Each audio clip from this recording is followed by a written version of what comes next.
welcome to you all. My name is Christina Knudsen. I'm a director and partner at GDP Global. I'm very happy to facilitate this webinar today on FDI policy choices in the COVID environment. Our aim is to address key issues and lead towards pragmatic policies and solutions for FDI and trade perspectives for South and Southern Africa. The agenda, as you can see here, is that I will cover for a few minutes the global position on trade and foreign direct investment, and also look at some of the good practices that are now clearly coming into place around the world, and some of the high-level challenges and objectives for SADC and Southern Africa. So let's take a look and a recap at some of the data for the global economy. So the first thing I wanted to talk about is the global domestic product as a measure of global economies, in particular the growth and the quarterly declines, the monthly declines that we are now experiencing. As we know, the global economy hasn't been doing that great in the last 2 or 3 years. The global economy has been moving along at about 3.9, 3.6%, 2.9% last year, and it was predicted to be around about 2.5, 2.6% in 2020. Instead, the projections now, as you may well know, are more likely to be in the area of -3% year on year as a global figure. And in some cases, of course, in some economies, the figures are going to be worse than that. I'd like to share some of that insight with you with regards to Africa and sub-Saharan Africa. The decline is hopefully going to be returning promptly through a V-shaped economic recovery. We'll talk a little bit more about economists' latest views about the quick rebound or the less quick rebound into 2021. The data from the IMF was that the global economy should increase to about 5.8% next year, which will be very good. But some economists now think that that is actually quite an optimistic projection. So I think in the next quarterly data that we see shortly, we're going to see a more negative position about the prospects going forward. This is the picture of global trade now. Many of you are working in the global economy, and this data you will see covers global trade, imports and exports since 2006 to the present time. Of course, many of us will remember the global economic decline in 2008-9, the global financial crisis. Many economies were heavily affected by that massive dip, as you can see there in 2008-9. But there was a V-shaped recovery in global trade at that time. And since that time, though, global trade has been positive and negative. It hasn't really been growing as dynamically as world economies were basing their hopes on. Global trade has suffered some challenges. We can talk about those shortly. But what we have seen now at the end of this chart, 2020, is an even bigger and more dramatic collapse in global trade. Global trade it started to decline in February, and in March and April, we all know now what's happened. We've seen the effects of it. No country was spared the downside. All countries have suffered. In certain industry sectors, obviously manufacturing, and in particularly those with global value chain components, as Christina said, they were heavily disrupted.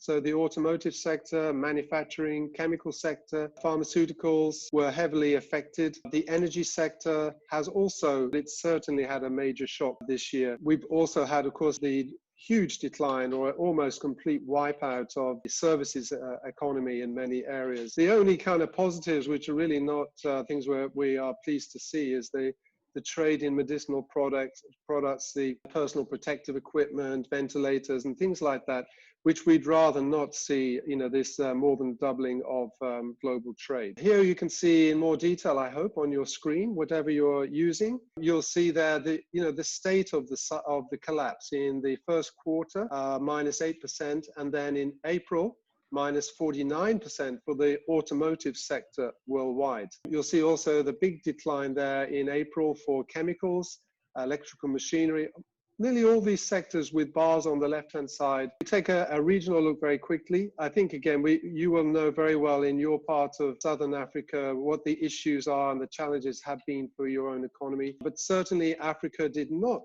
escape this global economic collapse. It did escape much of it in 2008-9. It was nowhere near as bad as other economies of Europe, America, and some parts of Asia. But this time, Also, Africa has been heavily affected by a decline in exports, as well as, of course, a decline in imports. If we want to look into some of the details, we can take a look at South Africa as the motor of the SADC region.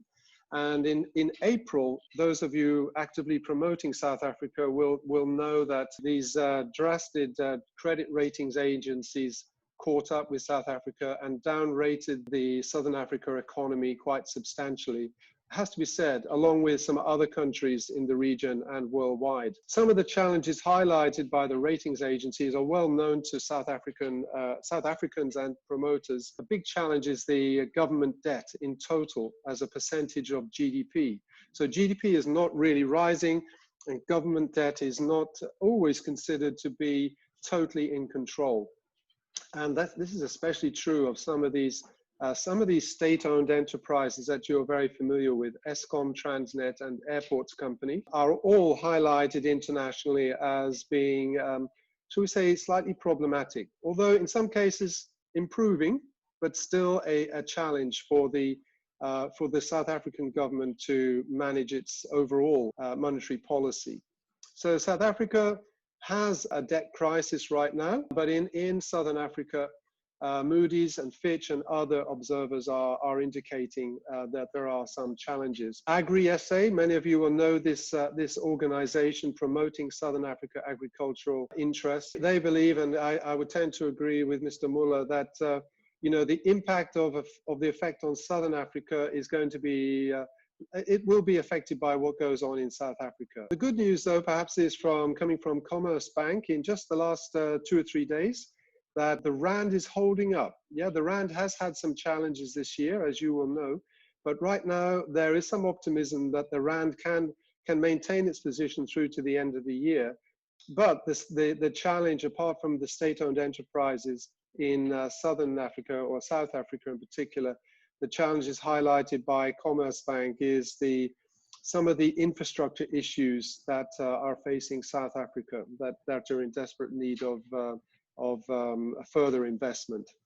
I want to take a quick look at multinationals. Obviously, we can talk about all types of businesses being affected, but MNEs, or multinational enterprises, are the big chunk of the driver for foreign direct investment. And in that case, we can see that these organizations, these firms, Lance will talk about the automotive sector, they have essentially written off 2020 as just a disastrous year. Disruptions to all sides of their global value chains has highlighted the sensitivity of their global value chain arrangements, and highly risky.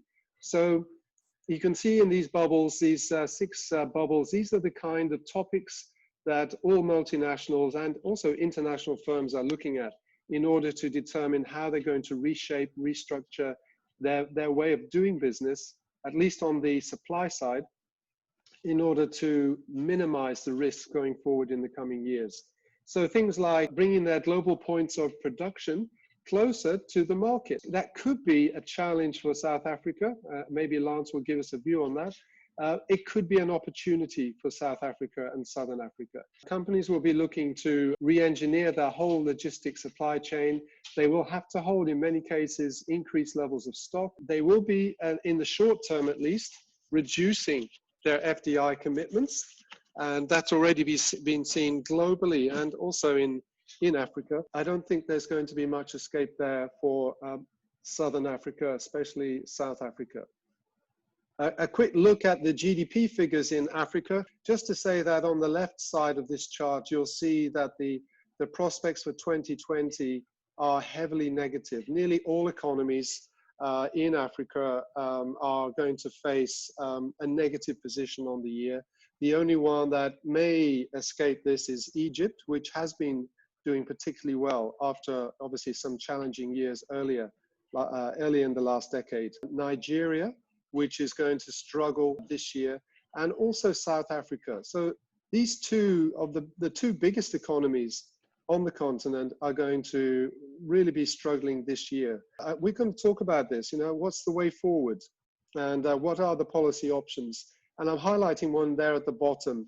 The Continental Free Trade Agreement is something that's been talked about for a long time. I sincerely hope for everyone and all players in Africa that this particular policy opportunity is now accelerated.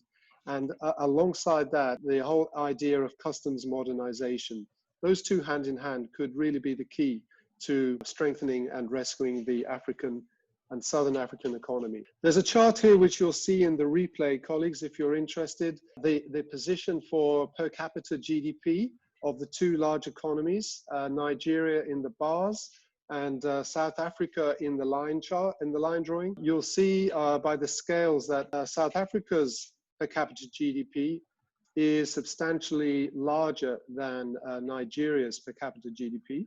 Nigeria's got a lot of work to do, and obviously they do know about it. But South Africa and the neighbors also need to review what to do in order to turn around this long-term decline. Real GDP growth in some other African countries. I picked out a few of the others, big and small, alongside South Africa, which is highlighted there as a returning to growth next year with a growth around 4%.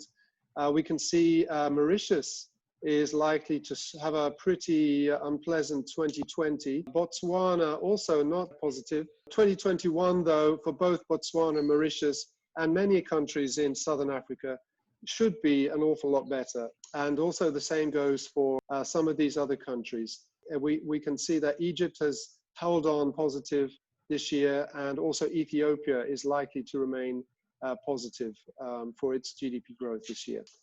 In terms of foreign direct investment and the sort of near-term projections for FDI flows, we can take a look at the current situation. The general trend is shown there by the dotted orange line, which is world FDI flows, and that has been a challenge. So global FDI has been on the decline in the last few years, and it's also been reflected in most regions. Least developed countries and developed countries have not had a great time of it over the last few years. So FDI is going to be one component to help turn economies around, but the competition for this is going to be very tight, and it really will require substantial policy changes in particular nations in order to appeal to foreign investors. Africa is just not receiving the levels of FDI that it should be receiving. And again, I think one of the triggers to stimulating real FDI interest is not just at the national fiscal and monetary policy levels, but also the regional initiatives being taking place across Africa. I think you could expect to see doubling, tripling of FDI flows if those regional, continental policy changes can be actually implemented. In the last few years, in 2014 to 2018, South Africa's FDI inflows have been sort of more or less static. 2014, 2018 have been quite good. It averages out for South Africa with levels of FDI flows to Kenya, to Ghana, to Nigeria. And, you know, South Africa would hope to be achieving more FDI than that, given the size and the maturity sophistication of the South African economy.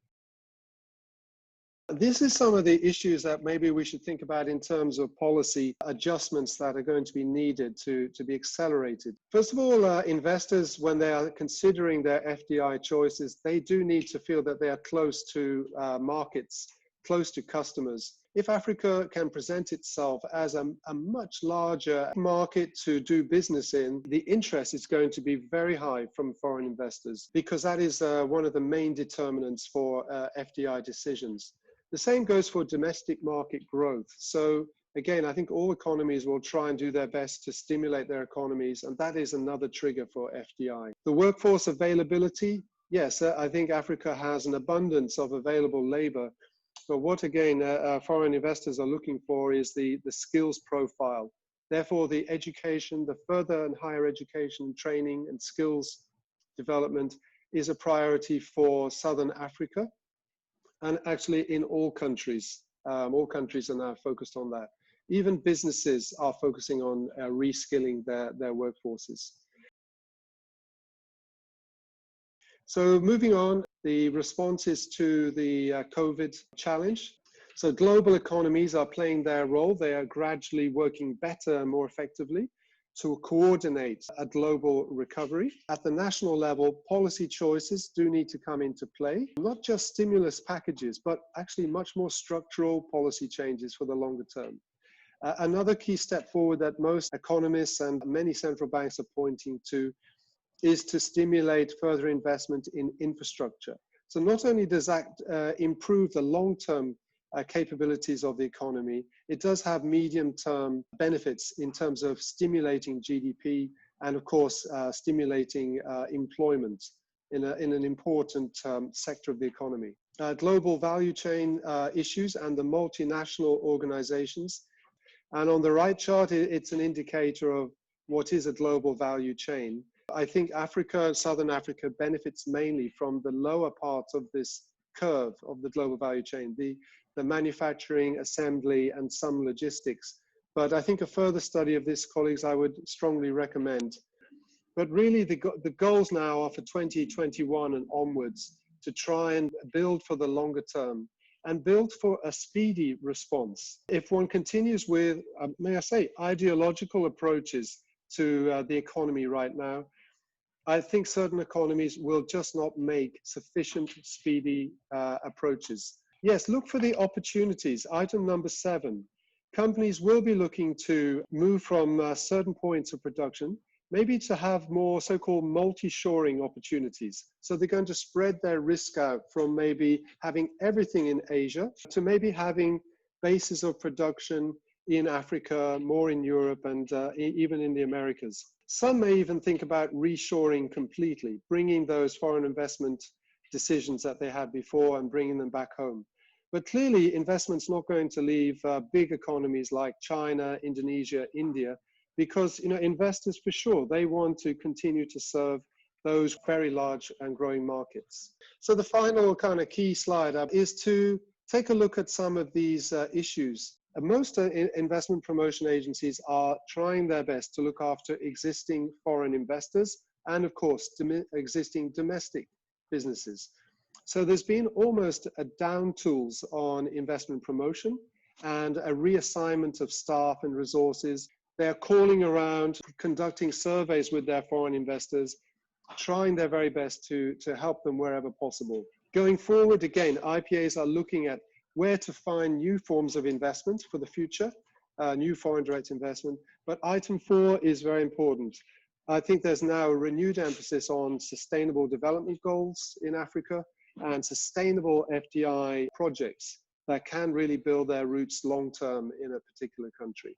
On the trade side, every trade promotion body that we have spoken to, large and small, is saying we have to start again. We have to build our trade leads database from scratch.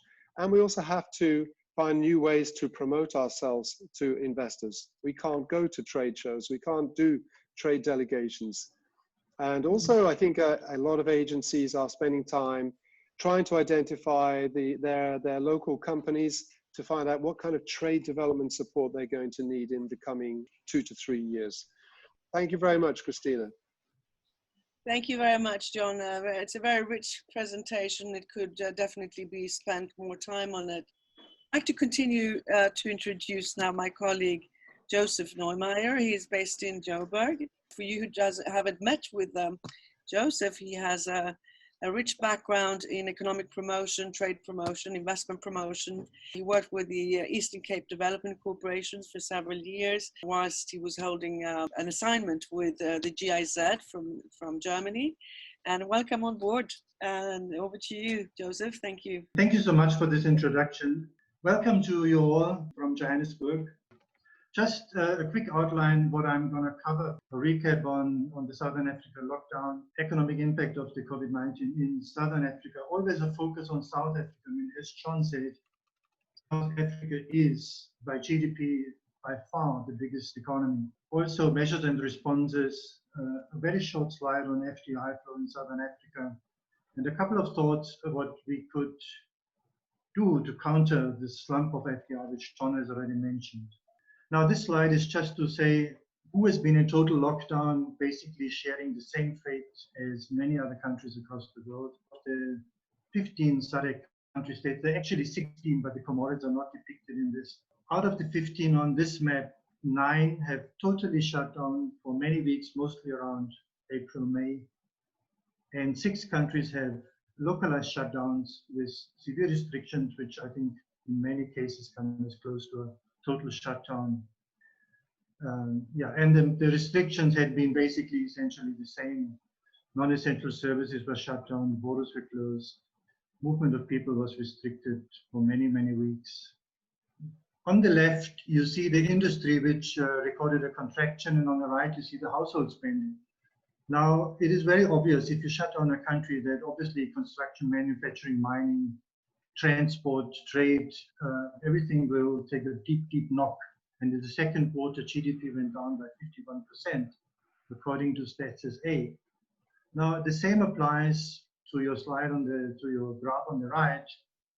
If you shut down the country, obviously nobody goes to restaurants, so there's a steep decline, nearly 100%. The importance of this slide to me is to use it as a baseline and going forward to monitor the progress, how hopefully quickly we are moving out of the slump and of the recession basically in which we are. This is, I think, the baseline where we need to work from and then monitor progress going forward. Obviously, a period like we've all gone through is tough on the employment market. In the second quarter of this year, South Africa shed 2.2 million jobs according to SADC. Many of you might know, in March we were at an unemployment rate of 30.1%, and end of June we were at 23.3%. And this is only possible because the official unemployment rate calculation does not take into account people who stopped looking for work. As I speak, you see the extended unemployment rate, June 30. It takes into account the people who actually jobless, who've been laid off, but they stopped looking for work for a while because they see no point. As tragic as it is for the individual, and it's really challenging, I believe, but there's always the other side to it. And I think for any employer, there is, of course, a higher pool of qualified, experienced people to choose from, and maybe to drive business forwards and pull in more unemployed people into the work lines in the future. I only want to draw your attention to this column, which has around it is a red line. In all of Southern Africa, we will go into recession, at least in a technical recession, which is 2 consecutive quarters. In many cases, we don't have a choice. Now, when we're in recession, what is the good part of a recession? It forces the government and it forces the people to get more creative, to get out of the situation. It forces us to make tough decisions, to accelerate change. Whether we like it or not, to a certain degree and in certain sectors, it also reduces competition. But many elements in this slide, I think they apply equally to many SADC countries. What is more challenging in South Africa and in Southern Africa is that we have a higher degree of fundamental issues. Like in South Africa, it's hard to grow an economy when we are frequently disrupted with electricity. The state-owned enterprises are not performing as they should. SAA is under reconstruction, Eskom is struggling, SABC is struggling, Denel is struggling, to just mention a few. Then we have a lack of infrastructure development. Many provinces in South Africa are behind this infrastructure development. We have, as I mentioned, high unemployment. In addition to that, we're plagued by water shortages, by droughts. Hopefully this will be better when we had our first rain today. So without going into great detail, the first 2 points I think are important. South Africa has made available $27 billion just to tackle the effects of the COVID-19 pandemic. And there's another $20 billion, more than $20 billion. It's still to go to Parliament, but certainly will come true, I believe, just to invest in infrastructure. Many a times, and I ask myself, will it ever get better? When you live here day by day, sometimes, yes, development might be slow, but there is definitely progress. There's progress on many different levels. And I have absolute confidence that South Africa will come out of this recession and go through this period and emerge more positive again. In Africa, foreign direct investment in 2019 inward was $45,386.68. South Africa stands as of 2019 at 4624, and Southern Africa at 4360. You might obviously notice that South Africa is higher than Southern Africa, and this is simply because currently Angola, inward as well as outward FDI, is negative by inward more than 4 billion and outward around 2.3 billion. So when you take this into account, it's understandable that Southern Africa as a whole is slightly lower than South Africa itself. According to UNCTAD, foreign direct investment is to fall up to 40%. Now imagine that severe impact this will have on an economy which is already plagued with challenging problems, this high unemployment rate. So we can't change it, but we have to tackle it. John has briefly touched on it. Let me go into slightly more detail, just to highlight a few things which I think are absolutely essential in tackling this crisis towards foreign direct investment. In my experience, in the majority of IPAs, aftercare has always been treated, I would say, a little bit as a stepchild. There's often not enough capacity, not enough resources. It's like I do it when I have time. This picture is definitely changing now. I'm absolutely delighted to receive, and I think my team would fully agree with me, to receive requests to develop standalone strategies just for effective aftercare. Expansions are, of course, one of the main things you need to depict when you speak to your current FDI stock, to your companies. 40 to 70% of all new investment, depending on where you are in the world, are by expansions, new product lines. Check this with your current investors. In the crisis, there is a lot of talk about supply chain restructure. I do not believe that companies will suddenly start not ordering or not getting their supplies from Far East or anywhere in the world. But what will definitely happen is a diversification. Companies will make backup. I think there is chances for new investment in almost in any country. I've also noted that many companies are not very keen to interact with their neighbors. They rather look into Europe, US, but I think there's a lot of opportunities. Sometimes the product needs to be adopted to fit into the African market, but I would definitely encourage IPAs and the companies to look into that much closer. Naturally, one needs to assess and grow the current investment pipeline, stay close to your potential investors. From my experience here in this part of the world, and I think it applies to the whole of SADC, I would encourage and stay very close to your potential investors. Don't leave the communication gap too big. Nudge them, even if you haven't heard them for a while, and they are supposed to deliver some information. Just keep on nudging them. So be proactive, grow the pipeline, don't give them too much space. Otherwise, there's a chance that they forget and they reorient somewhere else. There's also new opportunities for new sectors. I mean, most definitely, and you can hear this every day across the world, IT networks, data centers, it will grow exponentially. So there's opportunity to host maybe a data center and any other opportunities in the IT sector. Many companies also now realize maybe critical parts, maybe we need to do some more warehousing.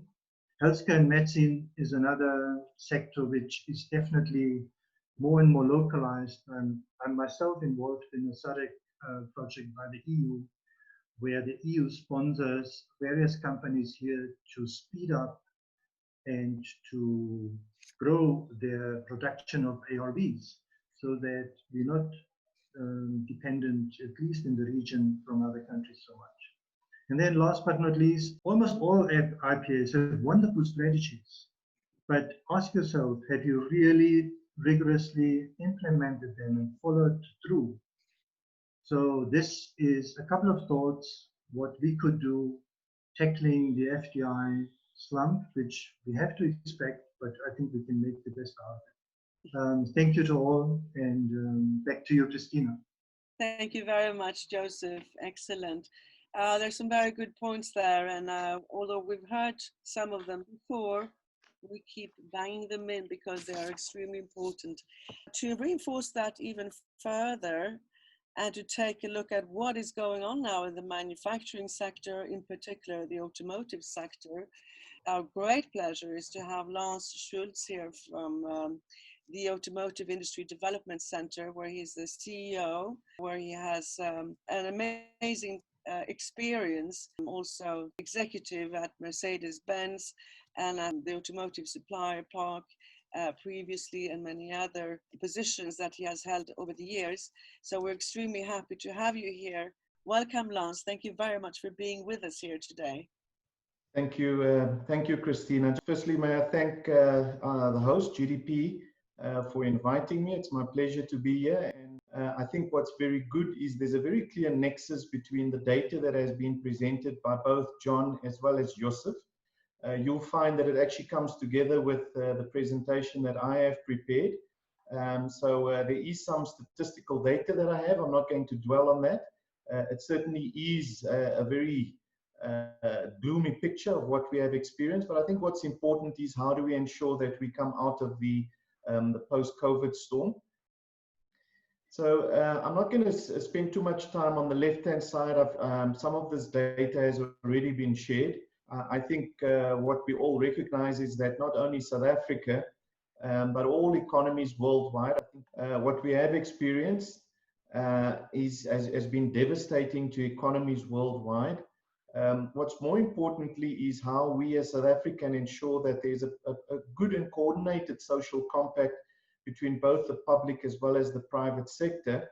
And I think that if you look at the theme that has been indicated for me, it's looking at policy in the COVID. I think what we should be thinking about also is that a function of good policy response and stimulus measures also needs to be what new fixed capital formation can attract foreign direct investors, and how do we ensure that we grow a particular base within the economy which is related to SMEs, which is quite important, which suits the transformation requirements that we are trying to foster as well. And that, I think, underpins inclusive growth, and I'm going to talk about that over the next couple of slides as well.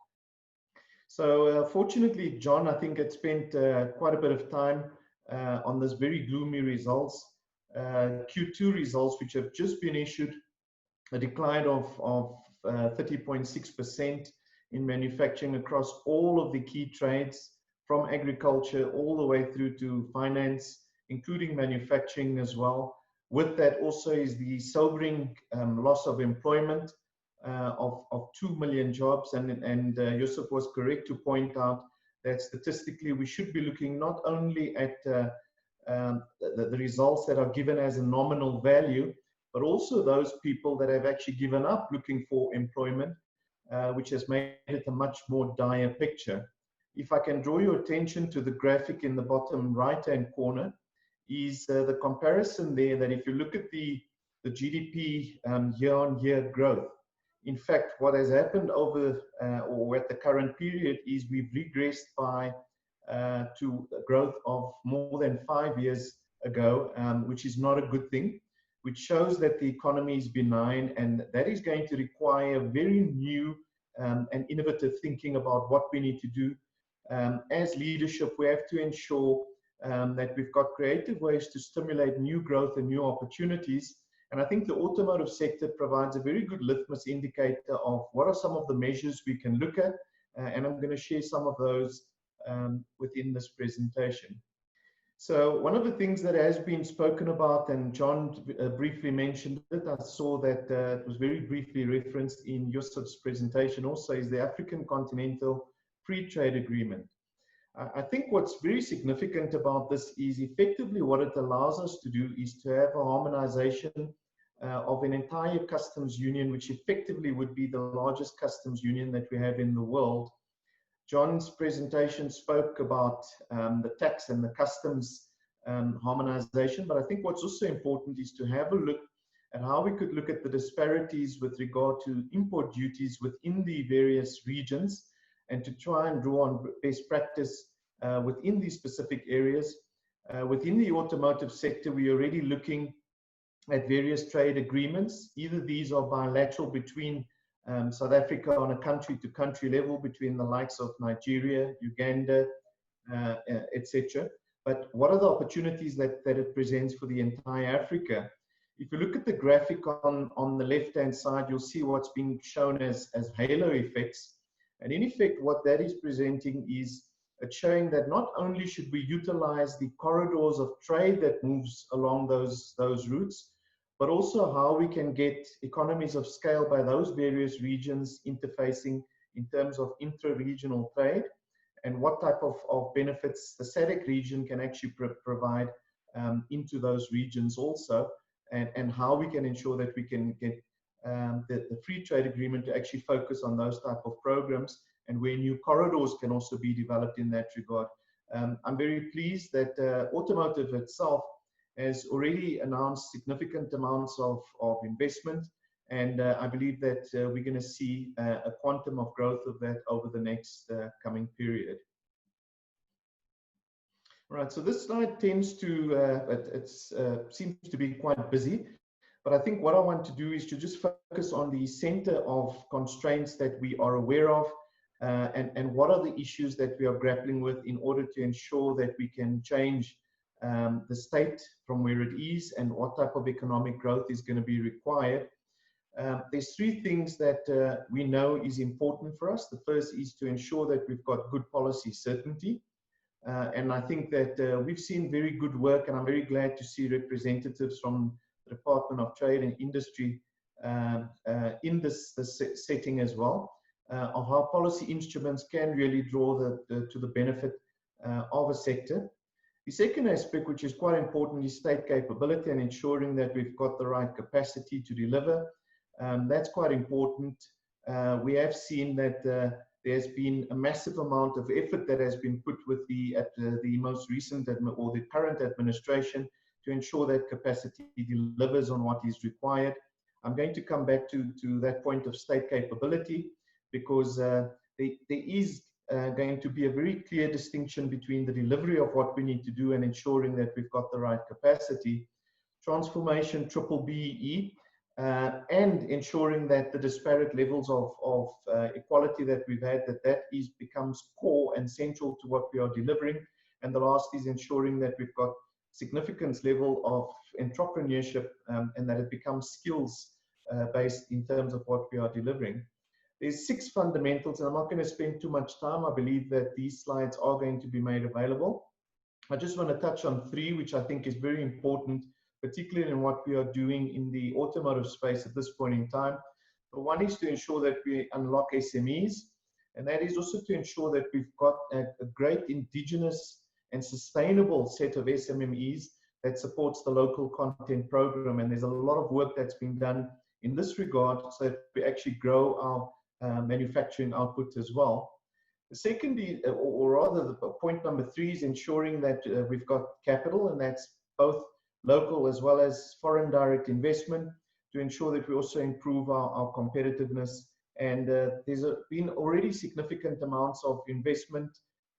Ford, I think, be known to most, if not all of you in the audience, have announced their new plans. And despite the impact of COVID, they've not veered or deterred from that. But I think 2 key things that Ford has indicated is the importance of policy certainty, not only current but going forward, and ensuring that that government does remain within the ambit of those agreements. All right, so we're getting to the end, and on the right-hand side, I think I want to focus on the key issues that needs to be addressed. There's 9 key constraints, and I indicate what I believe are going to be the challenges also in achieving the inclusive growth targets, ensuring that there are adequate levels of transformation. We as a sector have identified what the gaps are. We have identified a master plan to support that, and the work that is being done at the moment is to ensure that we move towards addressing those levels. I believe it's going to be a game changer because it's going to open up opportunities, particularly in that SME space that is so constraining at this point in time. One of the things that the sector in automotive, and that's the third constraint that I refer you to, is corruption and crime, that a zero tolerance policy is adopted to ensure that we eradicate this, because what it has done is it has eroded not only investor confidence, but also what it done is it eroded our systemic ability to deliver on key government programs with some of the best intentions that we have. Some of the other things that I believe is important is looking at SOEs and looking at repurposing these SOEs, and there's some very good work that's being done at the moment, known to a lot of us. Secondly, also is the funding constraints, ensuring that we gear or that we re-gear a number of the entities that requires in order to ensure that development takes place. And the last three, I think, is quite important as well as we go forward, is looking at innovation, spectrum, and the release of spectrum. I think that's going to be quite important in terms of 4IR. I believe that that is an opportunity also to grow our GDP. Educational outcomes is important, and I think skills, and this is one of the areas that we play quite a significant role, is in ensuring that we've got a sector that has got the right skills for the coming period, and ensuring health and wellness, particularly with COVID. And whilst we're in lockdown level 1, we are still mindful that COVID is still with us for a while, and we have to ensure that we've got people that are fit and people that are ready to address the challenges. Thank you. Thank you very much, Lance. That is an excellent presentation and a response to many of the queries we have, and especially what needs to be done to make a country, in South Africa in this case, particularly competitive. And how do we work as promoters to help to achieve that? And how do we implement our strategies? And how do we go about our daily work? And how do we prioritize our work? And as our colleague Joseph mentioned, it's so much about implementation and follow-up. We have quite a few comments about aftercare, which is like the #1 strategy in pandemic times. Keep what you have, look after your investors, survey your investors. How can you help your investors? Because what you already have, the stock of FDI that you already have in your country, is what you have to look after before trying to bring new investors. And that is rigorous implementation and aftercare strategy. I can see many of you are commenting on this and agreeing on the need for it. I think, yes, the rigorousness is what is necessary. And Imran posted a fun comment there, fun in the sense of how do we make it sexy? How do you make aftercare sexy? Because it is more sexy to go for new investment, it's more sexy to go and find new investors. But of course, it couldn't be any more rewarding than when your existing investors expand because they like what they're doing, because the system is working well, because you have all the policies in place, and because, you know, they can grow and they can make business and make money, and bottom line, they expand again, they add functions. Anyway, just a few comments from me. I will pass on the word to John as well. He will have many comments on aftercare and all the other questions that we see coming in. Thank you all. I would also like to mention that I'm very pleased to see Tim here, all the way from Niagara in Canada. Thank you for joining. Also Alvaro here from Panama. And we have a big contingency from DTIC, some other colleagues. Thank you for staying on. Ambassador Aguiar from Sao Tome and Principe, thank you very much for joining in this webinar. Thank you very much, Christina, and thank you, Lance, for a super interesting presentation. The automotive sector globally is such an important barometer for global economy, global business, and trends. Colleagues, as you know, we talk a lot about practicalities of investment and trade promotion, and we have other webinars coming this year, before the end of the year. I think 3 more on this topic. The virtual room is full of experts on this topic. Obviously, Luke is commenting, Violet. Also, I saw Beatrice and Angela. I also see Lester has joined the commentary here just now. Lester, would you like to say a few words? John, if I may, it's Luke. Yeah. Oh, yeah. great, Luke. Yeah, please go ahead. I think part of the economic recovery issue is also economic reforms.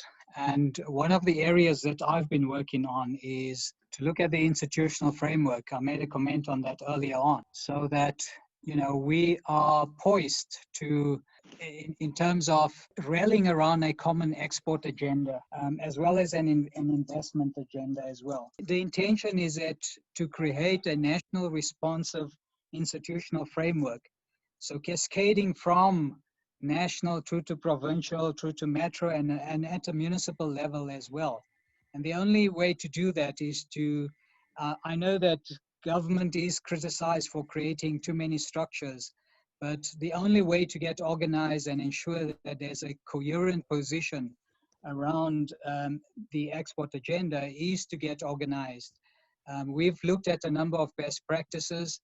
And, you know, a lot of these countries, whether they're indeed developed countries or developing countries or emerging economies, they're certainly well organized. And so it is about creating that framework with the private sector, so that we're able to effectively elevate the export agenda itself. I mean, there's even the inference that, you know, we need to have a cabinet that just looks particularly around exports. You know, it's based on the premise that, you know, exports is relatively quicker than FDI because FDI is longer termed and takes, you know, there's longer traction.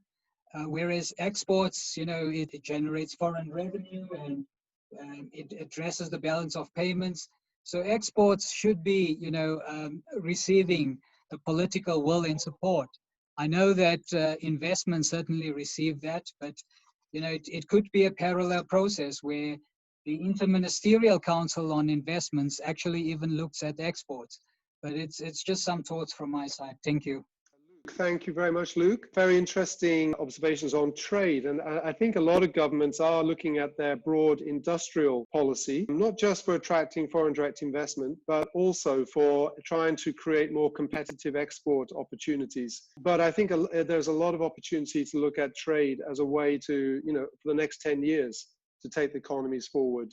And of course, multinationals coming into South Africa or Southern Africa, they are export driven. You know, the vast majority of their activity is export driven. So anything to improve and stimulate the export opportunities is absolutely critical. Thank you very much. Hi, John and Christina. My comment, it's Lester. Hey, excellent, Lester. Welcome and thanks.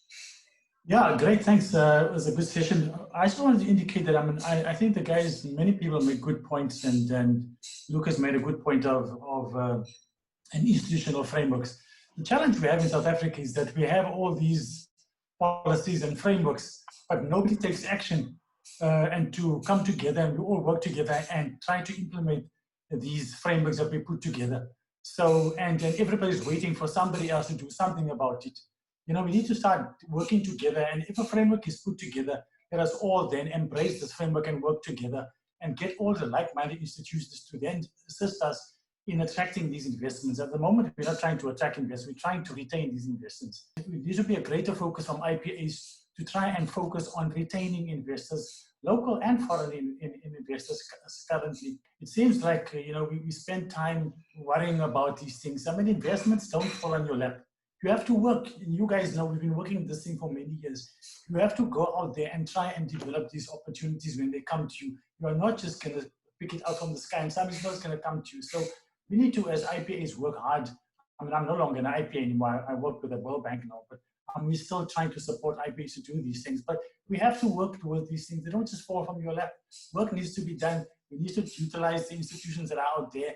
And we need to get together. We need to honor the MOUs and the SLAs that are there between us and honor them and make sure we provide this to investors that they need. Resolve the issues in a short space of time and give people what they want, and we can grow economy from the local businesses. And then when we're ready for opening up FDI, they will see what we've done and we can grow it but we need to put our gloves on, get onto our knees, and really work hard to make sure we can work these things. That's just my 2 cents. Thank you very much, Lester. That's absolutely spot on. I would like to say that there's some comments here and the importance of it. I would like to highlight it. At national level, you know, you can do so much. At provincial level, you can do so much. What can you do at municipal level? A lot, because that's where the companies are. Yeah, takes an effort, takes a very good plan, and knowledge, understanding the companies, and lots of collaboration, working together between the provinces, the municipalities, and also at state level. I'm not sure if I'm okay doing this, but Violet, Kauai, you're here from Salga. Do you have any points on that? Would you like to say something? I'm just launching it. Thanks, You can Christina. unmute yourself. Hi, Violet. Hi, good to see you again. Nice. Yeah, from a Salga point of view, we did a research recently, completed, and the lack of coordination between the 3 spheres of government, came through as a really big challenge. And we actually launched a program on foreign investment where we are trying to create a niche for ourselves in the local government space. You know that Salga represents all the 257 municipalities, but I can say that there's a lot that's happening at the national level, provincial level, like Christina said, but there's not much that's happening at the local level. So our metros are more or less covered. We have the World Bank Ease of Doing Business program. They are well covered in that respect, but there's not much that's happening, in the other categories of municipalities. So I agree with Beatrice that the role of local government has not really been, highlighted, in this sector, in this space of work.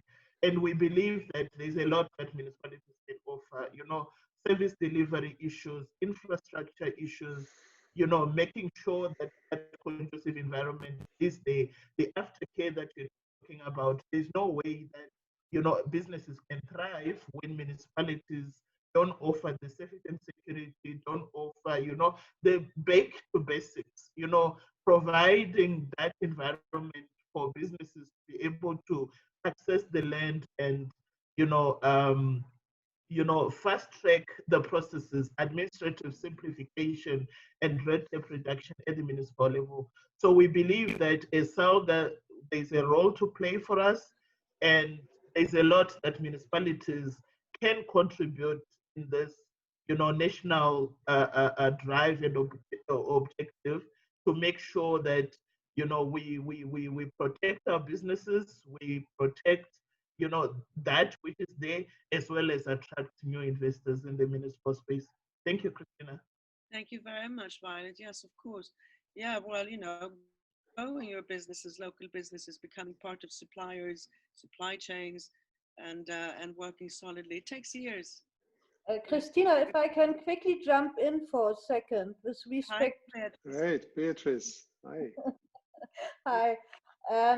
I mean, we are doing lots in the city of Johannesburg, and obviously we have close contact to the investors, because if you are looking into site development, building plan, electricity, water, that's all sitting at the municipality, which is obviously, once we have the contact with the investor, I think we are really in the best position to do aftercare and REA decently. And we had recently a meeting with GDA, where the GDA guys told us very frankly that, what, for us doing aftercare is, I wouldn't say pointless, but they can't really do any kind of investor facilitation, because they don't have anything to offer.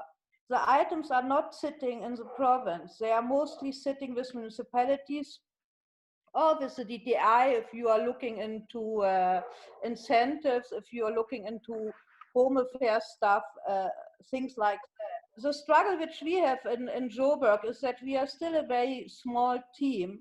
So it is a bit difficult for us to promote our services to the outside. I have obviously good a good relationship with the German chamber, with the French chamber, whatever languages I'm speaking, it's easy. Having said that, I don't have the time to cover everybody. So what I can only take the opportunity here and tell the good colleagues from the DTI, if there's anything where you think that the city of Joburg can assist you, please let me know. I'm very happy to work, guys. Thank you, Beatrice. Everybody heard that. It's essential. You got to cooperate. You know, is it sexy to do aftercare? It is, because that's where you're going to see the growth coming in quicker than bringing in new investment. So absolutely. And it's always the same, because aftercare comes at the end.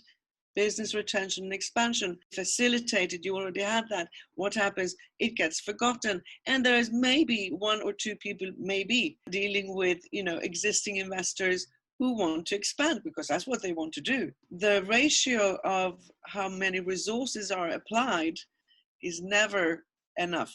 So yes, there's lots of work to be done in terms of strategizing, in terms of prioritizing, implementation, and going to full team force. Christina, thank you for that. Rory's put his hand up. That's great. Let's take a comment from Rory from Eastern Cape. Nice to see you or hear from you, Rory. Please go ahead. Yeah, so just on the aftercare, I think, you know, we should all, as practitioners in IP, you know, realize that the easiest investment, especially when it comes to now new investment and meeting our targets, is going to likely come from existing investors. So it then makes lots of sense to look after our existing clients and provide that solid aftercare service, because in meeting our upcoming brands and jobs targets in this very tough environment, we're going to be relying on them just from our own point of view, and you know, keeping ourselves and our performance up. It just makes a lot of sense to prioritize that aftercare. Thank you very much, Rory. Obviously, everybody, we're conscious of the time. There are many of you still connected. We appreciate that. Our guest speaker, Lance, has patiently stayed on. Are there any questions or comments on Lance's presentation about the automotive sector, broader, the manufacturing sector? I have actually a question with respect to the automotive sector. Yeah. Now, being a good European, I'm following the developments in the automotive sector quite closely. And, you know, you have more and more countries who are saying, you know, we switch entirely away from petrol and diesel. And I wonder to what extent anything is happening in South Africa, you know, to how are we going to cope with that? Because, I mean, they're the most amazing cars in Europe, but for the time being, it doesn't make sense to buy them here because we don't have the infrastructure for that. So I just would be interested to know, you know, are there any plans and what's the way forward? Thanks. Lance, would you like to comment? All right. Sorry, forgive me. I didn't get your name earlier on, but I think pleased to make your virtual acquaintance. I think e-mobility is quite a topical thing. In South Africa and in Southern Africa, we've got, as we all know, very limited infrastructure. Fundamentally, one or two of the issues that we faced with in South Africa is with regard to import duties. We would, of course, like to establish some indigenous manufacturing in support of electric vehicles in South Africa. However, the internal combustion engine is still a mainstay, not only because of the prohibitive import duties on fully built-up units, but the fact that we need to have a certain threshold to have economies of scale to ensure that we've got an industry that is profitable at this point in time. There are discussions afoot. One of the things I am pleased to tell you is that there is a program to roll out the infrastructure in South Africa. And I must say that one or two of our neighboring countries have been quite progressive in establishing e-mobility platforms. Uber has also been quite active in looking at the African market in terms of getting a point of presence through e-hailing services, etc. So it is something that's being looked at. But I think for the foreseeable future, the immediate requirement is to ensure that we continue with the current manufacturing programs. We will continue to engage not only government, but we will continue to look at where there's opportunities for South Africa, because one of the problem components is the battery units in terms of the manufacture, because of the high cost for R&D that's required in it. So we will be looking at the opportunity of rolling this out in the coming future. Thank you. Thank you very much, Lars. Now we have overrun. We do apologize for that, but I hope we hope that you enjoyed it, and it was great to see you all. And thank you for coming on board, and watch out for the next. It's on the 29th of October. We'll be sending you invites. So we're progressing these themes, going further into details. And we will look at your questions so we can address them more in detail by email or by other means. Thank you to my colleagues, Joseph and John, and special thanks to Lars for being here, being so generous with your presentation and your time. Keep safe and see you soon. Thank you for joining us. Thank you, everyone. Thank you. See you soon online.